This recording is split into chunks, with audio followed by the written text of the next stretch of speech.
அன்பு நிறைவை தருவது பண்பு பொறுமையை அளிப்பது சிரிப்பு இதை புரிந்தவர் அடைவது களிப்பு சிரிக்க தெரிந்தால் போதும்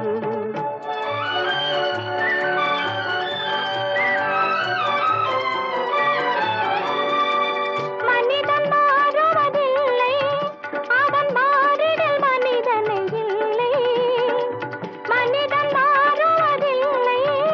அவன் மாறிடல் மனிதனை இல்லை வந்திடும் அவனால் சொல்லை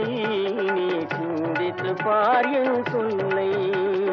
வந்திடும் அவனால் சொல்லை நீ சிந்தித்து பார் என் சொல்லை சிரிக்க தெரிந்தால் போதும் துயர் நெருங்காது